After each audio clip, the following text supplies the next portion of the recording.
В рамках национального проекта «Экология» в Ингушетии реализуют 4 региональных проекта: сохранение лесов, чистая страна, сохранение уникальных водных объектов и комплексная система обращения с твердыми коммунальными отходами. В республике провели большую работу по защите окружающей среды. Завершены лесовосстановительные работы за 2021 год. Площадь составила порядка 30 гектаров. Экологи высадили там медоносные деревья. Было обращение к главе республики Махмуду Али Калиматову, общество пчеловодов, которые обратились с тем, что на территории республики находится мало медоносных деревьев. И в этой связи главой была поставлена задача о том, что необходимо посадить саженцы именно медоносных деревьев.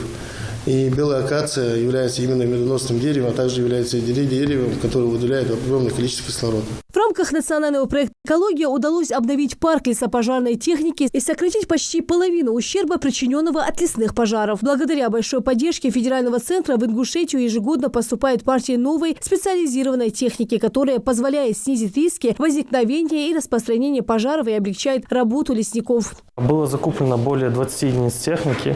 Это как техника для патрулирования, так и техника лесопожарная. Были закуплены малые лесопатрульные комплексы. Это машина на базе УАЗа «Фермер» с оборудованием для тушения. То есть там все оборудование есть для тушения мелких пожаров.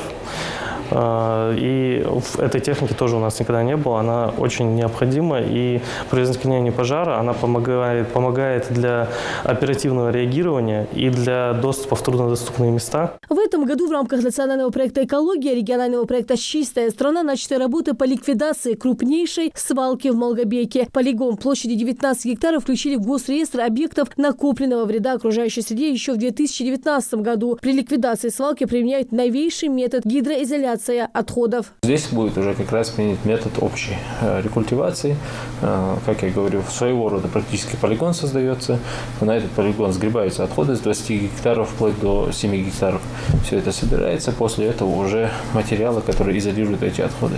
Естественно, основная цель такого мероприятия – это снизить негативное воздействие на рожделие. Вот эта работа будет проведена. Я думаю, что к концу 2022 года у нас свалка города Малгобек крупнейшая будет ликвидирована. В рамках национального проекта «Экология» регионального проекта «Комплексная система обращения с твердыми коммунальными отходами» до конца года закупят специальные контейнеры. В рамках этого года еще планируется по региональному проекту «Комплексное обращение с твердыми коммунальными отходами». Еще одно мероприятие планируется – закупка контейнеров для раздельного сбора мусора. Там будет 5 контейнеров. Потом в общее количество контейнеров будет 2289 штук. Для обустройства контейнерных площадок эти контейнерные площадки будут в муниципальных образованиях в городах Республики Ингушетия. Реализация национального проекта «Экология» – огромная польза окружающей среде. На 2022 год у экологов также большие планы. Основная задача – сохранить природные богатства и улучшить экологию. Лина Цичоева, Асхабила, Киев. Новости 24.